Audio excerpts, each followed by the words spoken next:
Sí, en ese, como en el mundo o el grupo de músicos con el que mi papá convivía,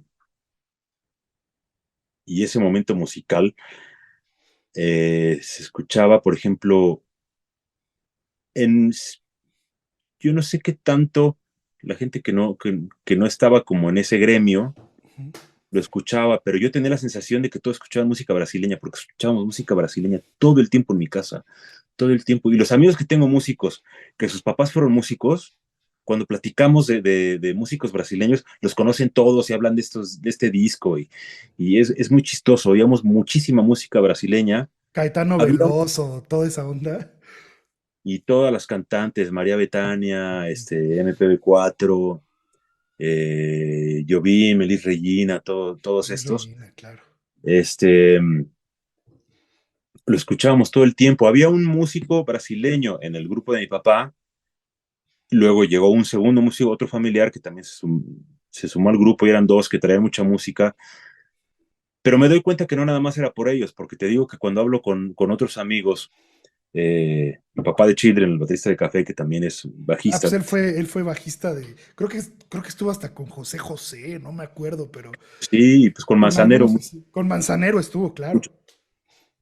Y él también tiene ese mismo referente. Entonces digo, ok, no era nada más porque había un brasileño en el grupo, sino era algo que en ese momento los músicos volteaban a escuchar mucho, en los 60, 70, la música brasileña. Entonces crecí oyendo una mezcla entre música brasileña, le gustaba mucho a mi papá, bueno, era trompetista, escuchaba diferentes trompetistas, le gustaba mucho Chuck Mangione también, Mm.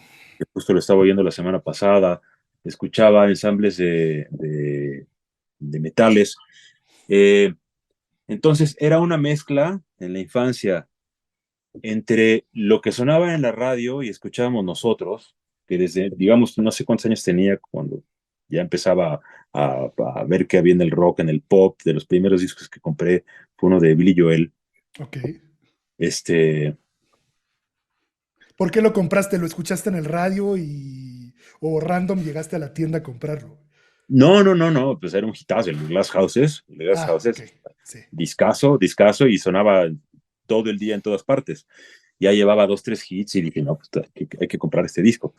Eh, entonces, vaya, estaba como investigando en la casa. Pues, Manuel es el más grande, luego yo, luego viene Renato, y todos nosotros, mi hermana Vero, digo Vero. que en esa época estaba muy chica, pero bueno, todos de repente empezamos a traer música a la casa, y escuchamos lo que escuchaban los cuatro hermanos, ¿no? Estaba muy de moda el progresivo en ese tiempo. No sé qué tan de mi infancia es, pero bueno, llegando a la adolescencia nos clavamos mucho en el progresivo. Eh, pero una mezcla entre lo que oía mi papá, entre lo que le gustaba a mi mamá. Tu mamá me imagino que era un poco más romántico, ¿no? Sí, le encantaba José José, Rocío Dúrcal, digo, Juan Gabriel, pero así, como que los primeros dos que menciono y que más fuerte pienso es José José, Rocío Dúrcal. Digo, no sé en qué orden, o Claro. sea, creo que a la par. Y los dos me encantan como cantantes, y los compositores y todo lo que generaban, ¿no? Son increíbles. Entonces, sí escuchábamos mucha música de lo que portaban mis papás, de lo que íbamos descubriendo nosotros, y, y luego eso nos dio como una mentalidad como amplia, a no irnos en un solo sonido, y a no ser necios, y no defender nada más de que esa es la música que me gusta y esta es la que vale la pena, como mucha gente le pasa también, que luego oye música increíble, pero nada más en una sola dirección, y de Sí. hasta ahí se quedaron. Entonces, la música clásica le gustaba también mucho a mis papás, y nos ponían mucho. Tenían el hábito, y yo creo que lo hacían conscientes de llevarnos. Íbamos mucho a la Nacional, perdón, a la sala Nezahualcóyotl, Mm.